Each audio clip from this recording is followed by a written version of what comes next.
The unexpected weakness that has plagued the US dollar in 2017 is set to reverse in the coming few months as long-absent inflationary pressures begin to emerge in the world's biggest economy, State Street Global Advisors global head of currency management says. That turning trend in the so-called big dollar, combined with a deteriorating Australian terms of trade, should drive an overvalued Aussie lower by around 35% over the next 6 months or so, the Boston-based Colin Crownover believes.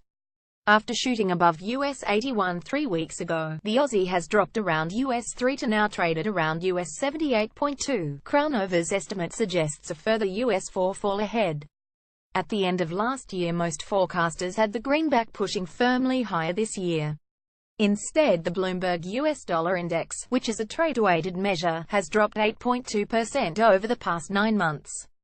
Analysts blame unexpected strength in the European economy driving the common currency higher at the expense of the dollar, as well as US President Donald Trump's failure to follow through on promised expansionary policy measures.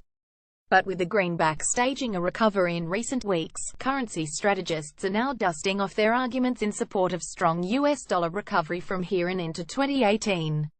Traders were caught out by the unexpected weakness in the US dollar this year. Photo Michael Nagel. I think we are very likely to see the US dollar rally reasonably significantly over the next quarter or two, Crownover says.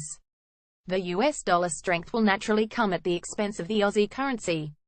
And the forecast of a weakening trend in the local currency comes despite Crownover seeing the potential for a rate rise by the Reserve Bank of Australia as soon as early next year.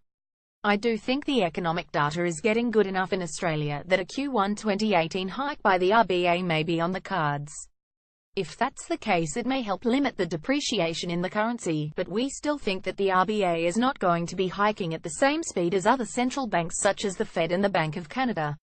Indeed, Crownover says unless there is some economic catastrophe in the US, the Fed is going to go lift rates in December. Beyond that, traders are pricing in only one more rate move by the Fed next year, a stance that Crownover struggles to understand. A stronger greenback spells trouble for the Australian dollar. I think the market is severely underpricing likely tightening in the US, he says. Crownover believes that the long-absent price pressures will begin to emerge before year's end and add credence to the Fed's stated position of more like 3 rate hikes in 2018. He points to State Street analysis of online prices, which he believes is more timely and thorough than the official numbers and which shows inflation running at 2.5% year-on-year, against the most recent official reading of 1.9%. And the online price inflation has been accelerating. This will likely translate into higher than expected official inflation numbers over the next few months, which will give the Fed air cover to hike at a fairly regular but not aggressive clip, Crownover says. That will lead to the Fed tightening faster than other major economies, and while there are periods where relative yields don't drive currencies, over the medium term they almost always do, he says. Investors also seem to be positioned heavily towards a weaker greenback, suggesting a trade that may have extended as far as it can and so is liable to a short-term correction the other way. Short positions in the US dollar futures markets are at a 5-year high, Crownover points out, so the market is very slanted.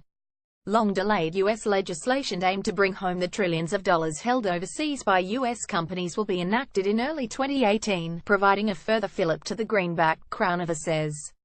We do think there is going to be another Homeland Investment Act in the US, he says, referring to legislation that gives a tax break to businesses repatriating their overseas cash hoards. A similar piece of legislation in 2005 brought a quite substantial amount of money back to the US, Crownover says. It didn't seem to have the effect on the real economy that everyone had hoped, but it did have a strong effect on the US dollar, which had been declining in 2003 and 200. You saw a 10% gain in trade-weighted terms in 2005, mostly due to the tax amnesty repatriation. Finally, while he wouldn't be completely shocked if current Fed Chair Janet Yellen's term was extended beyond February, it looks like we are starting to coalesce around Kevin Warsh as the likely replacement, he says. The good news is Warsh is a former Fed governor who believes in Fed independence, Crownover notes. At the very least he would continue on with the hiking cycle and in fact might accelerate it because he has valid concerns about how low interest rates have created this pile of debt that we see globally. That may not be an imminent problem, but as we've seen through history, when you have large stockpiles of debt that have increased quite rapidly on inflated asset valuations, that doesn't usually spell good things for the real economy in upcoming years.